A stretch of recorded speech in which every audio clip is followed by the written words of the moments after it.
শুভ সকাল সবাইকে, আরেকটি ব্লগের সাথে তোমাদের অনেক অনেক স্বাগত। তো আবার চলে গিয়েছিলাম সবাই মিলে একসাথে রাধারানী কিনতে, কারণ সামনেই আসছে রাধা অষ্টমী, তো কিছু তো স্পেশাল করাই যায়। তাই আবারও চলে গিয়েছিলাম ত্রিবেণীর এই লোকনাথ বাসনালয় দোকানটিতে, আর সেখান থেকেই রাধারানীর সব সাজবহন সব করিয়ে নিলাম। তারপর চললাম বাড়িতে ঢুকতে না ঢুকতেই রাধারানীকে বরণ করে নেওয়া হলো। কি মিষ্টিটাই না লাগছিল আমাদের ছোট্ট রাধিকাকে।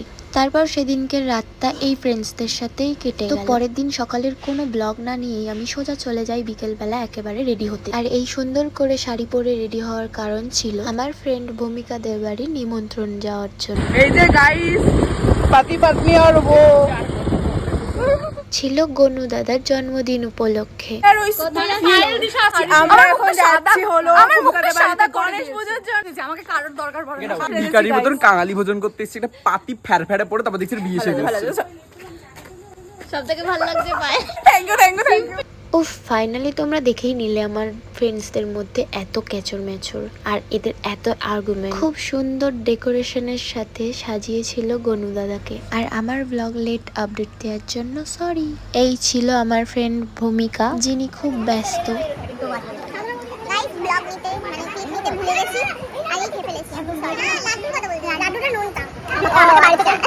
আমাকে বাড়ি থেকে বলেছে তোর কিসে যাওয়ার জন্য ঘোচাচ্ছি, নিমন্ত্রণ বাড়ি যাওয়া ঘোচাচ্ছি। আমার খুব ইচ্ছা আমি একটা বড় সড়ো ক্রিয়েটারের ব্লগে আসবো। আমি জল খাচ্ছি, ওঠার চেষ্টা গাইস, আমাকে একা ছেড়ে চলে আসছে না গাইস, ওকে আমি ডাকছি আয় এখানে বল। তো আমার ব্লগ কেমন লাগলো অবশ্যই জানিও। টাটা।